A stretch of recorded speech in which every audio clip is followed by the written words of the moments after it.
สบายดีท่านผู้ฟังมื้อนี้พวกเฮามีข่าวดี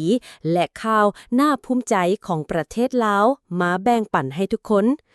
นางบุญลำมีทองนักศึกษาสาวอายุ20ปี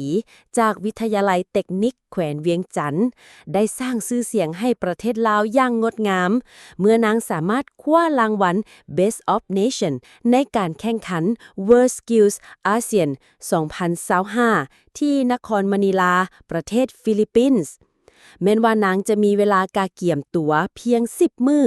และยังต้องเผชิญอุปสรรคเรื่องภาษาอังกฤษแต่ด้วยความมุ่งมั่นและความคิดสร้างสรรค์นางบุญลำก็สามารถโชว์ฝีมือการเฮ็ดอาหารในสาขา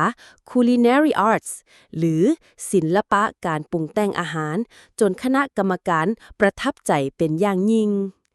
รางวัลนี้เป็นครั้งทำอิฐที่นักศึกษาจากสปป.ลาวสามารถคว้ามาได้และกลายเป็นแรงบันดาลใจที่ยิ่งใหญ่ให้สาวหนุ่มลาวด้วยความพยายามและความตั้งใจพวกเขาก็สามารถนำชื่อของประเทศลาวก้าวสู่เวทีโลกได้เช่นกัน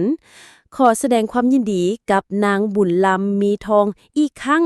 และพวกเขาหวังว่าในอนาคตนางจะสามารถนำอาหารลาวให้ชาวโลกได้รู้จักอย่างภาคภูมิใจ